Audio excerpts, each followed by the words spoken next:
Manalangin tayo. Aming dakilang Diyos na nasa langit, Ikaw ang Diyos na makapangyarihan sa lahat, walang hanggan ang iyong kabutihan at katotohanan. Kami po ay lumalapit sa inyong harapan na may pagpapakumbaba, nagpapasalamat sa bawat biyaya na inyong ipinagkakaloob sa amin. Panginoon, patawarin mo po kami sa aming mga pagkukulang, sa anong mga pagkakamali, at sa mga panahong hindi namin nagawa ang nararapat sa iyong paningin.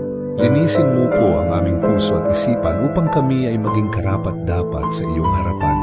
Inihiling po namin ang inyong patnubay sa aming pang-araw-araw na buhay. Naway bigyan mo po kami ng karunungan upang aming maunawaan ang iyong mga salita at maisabuhay ang mga ito. Pagpalain mo po ang aming pamilya, ang aming kapwa, at ang buong bayan upang kami ay mamuhay ayon sa iyong kalooban. Idinadalangin din po namin ang aming mga kapatid na dumaranas ng pagsubok, ang mga may karamdaman, ang mga nalulumbay, at ang mga nangangailangan. Naway ipagkaloob mo po sa kanila ang kagalingan, kapanatagan at biyaya mula sa iyo. Salamat po, Panginoon, sa iyong hindi nagmamaliw na pagmamahal.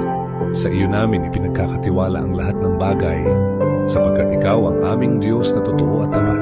Ang lahat ng ito ay idinadalangin namin sa pangalan ng iyong anak, ang aming Panginoong Hesukristo. Amen.